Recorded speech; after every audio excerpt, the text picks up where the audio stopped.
14 years ago, when peaceful mode got added, Mojang didn't implement any way to beat the game intentionally. In 1.3 they introduced villager trading, which made it possible to obtain Eyes of Ender.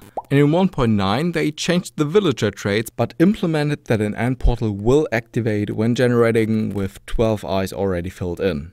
This is pretty unlikely, but it makes it possible to beat the game in peaceful mode. So what about versions prior to 1.3? To beat the game, we have to fill in enough Eyes of Ender to light up the end portal. The recipe to craft Eyes of Ender is pretty simple, but the ingredients are hard to obtain. A few years ago, I watched a video from Crafterdark on how you could possibly obtain blaze rods. More on that later. But how could we possibly obtain ender pearls? Well, there are stronghold chests, and even though the chance to find ender pearls is pretty small, it's still possible. You might be wondering, how do we want to find strongholds without the Eyes of Ender?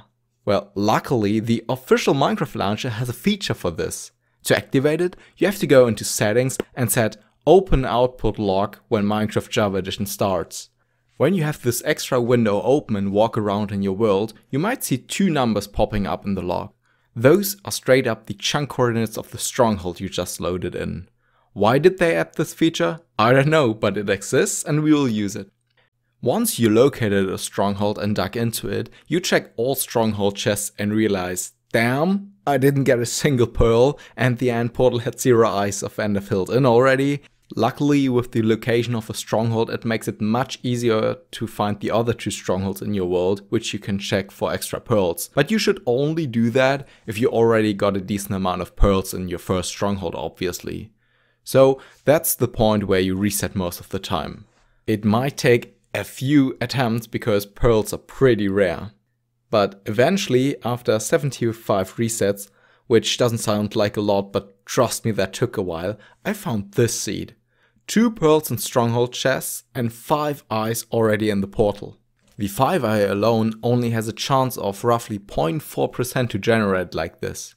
That's a good start, but I still needed 5 additional pearls from the other 2 strongholds. So I located them, but sadly the second stronghold didn't generate properly, and after digging around for like half an hour I got 1 pearl from 2 chests. By the way, a stronghold can generate with up to 4 stronghold chests, which is not too unlikely. My last hope was the 3rd stronghold, but in the around 100 strongholds I checked so far, none of them had 4 pearls or more, but this time it was different. With a stroke of luck, I got the remaining pearls and finally a seed where I can continue playing. Interestingly, it's possible to activate the end portal with just 11 Eyes of Ender in versions prior to 1.9. All you have to do for this is destroy one of the middle end portal frames with, for example, a headless piston, and fill in the eye next to the broken portal frame as the last one. This activates the end portal for some reason, but is considered a bug and therefore not really part of this challenge. After getting a playable seed, I had to get a sharpness 4 diamond sword to kill blazes with a single hit. Easier said than done, because do you see my experience bar? Not even a single bit of experience. Minecraft added a lot of ways to gain XP in newer versions like mining ores, smelting, trading and much more, but in 1.2 the only way to get XP is by killing animals or hostile mobs, which we can't do obviously. On average, a normal mob like a chicken or pig gives 2 XP. Do you know how much XP do you need to get to level 30? Wait, wrong wiki? Oh, that's better.